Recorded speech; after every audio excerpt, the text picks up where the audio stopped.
Many songs of the Civil War era were adopted from older tunes and given new, more appropriate lyrics. The Girl I Left Behind was one of them. What originated as an Irish folk song had evolved into a standard marching tune by the mid-19th century. Union troops would often play this song as they marched out of camp, leaving behind a string of broken hearts and 1,000 promises to return once the fighting had ended. Ready? 1, 2.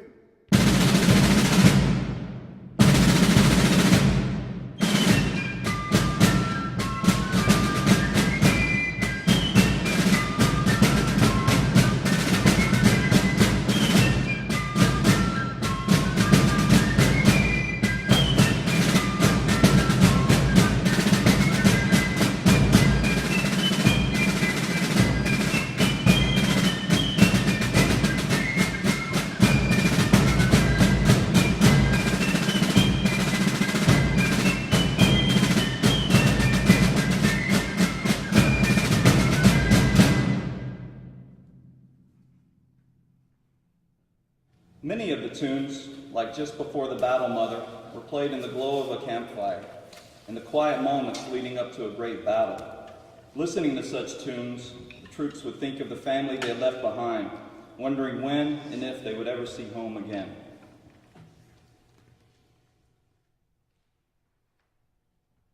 Ready? 1, 2.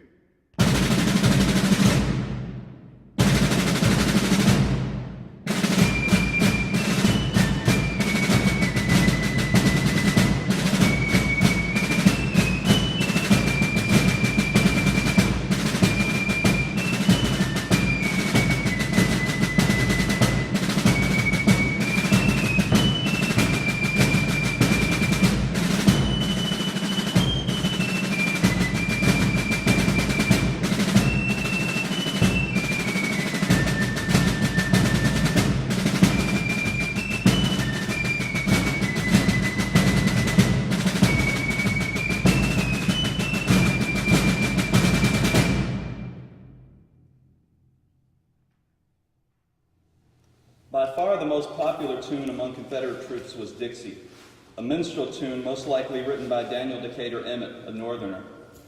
Many contend the true authors of the song were Ben and Lou Snowden, two brothers born to slave parents from Maryland. No other song in American history has a more troubled legacy. Before the war, minstrel singers would perform Dixie in blackface, reinforcing the stereotypical views that most white Americans held of slaves and slave-holding. During the war, the tune became an unofficial anthem of the Confederacy, seeming to encapsulate all that white Southerners held dear. But it was popular with many Northerners as well. President Lincoln, in fact, loved the song, calling it one of the best tunes I've ever heard. In April 1865, with the Confederacy on its deathbed, the president asked a military band to play the song for a group of officers and foreign dignitaries. "That tune is now federal property," Lincoln told the crowd. "It's good to show the rebels that, with us in power, they will be free to hear it again." Since the Civil War, Dixie has been at the center of controversy. Some describe it as a symbol of racism and slavery. Others argue that the song is a harmless tribute to the antebellum South. Either way, few can argue the song's endearing power to elicit strong emotional responses from its listeners.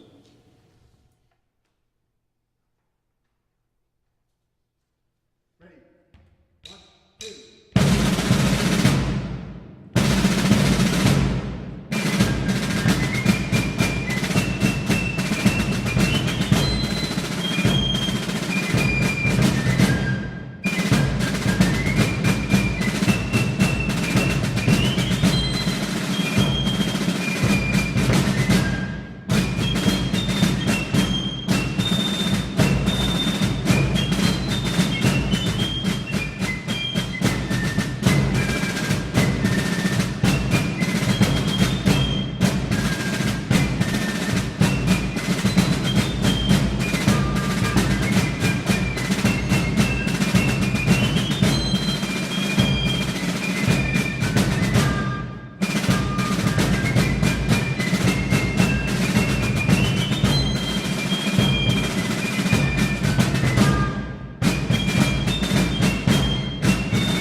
Adopted from an old Irish dance tune called the Irish Jaunting Car, the song Bonnie Blue Flag was second only to Dixie in popularity among Confederate troops.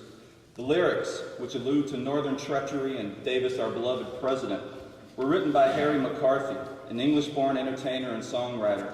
He premiered Bonnie Blue Flag in Jackson, Mississippi in the spring of 1861, a few weeks after the assault on Fort Sumter, and would perform it in dozens of venues across the South during the war. The song became standard musical fare in Confederate encampments, at patriotic rallies, and for troops marching off to another fight. While many Southerners found reassurance and strength in the song's lyrics, others detected a certain amount of denial and unreality within the song. During Sherman's infamous March to the Sea, a Union soldier was overheard lecturing a Georgia woman who had complained about Federal troops stealing her chickens. He told her, "You urge young men to the battlefield where men are being killed by the thousands, while you stay home and sing Bonnie Blue Flag, but you set up a howl when you see the Yankees down here getting your chickens. Many of your young men have told us they are tired of war and would quit, but you women would shame them and drive them back." Ready. 1, 2.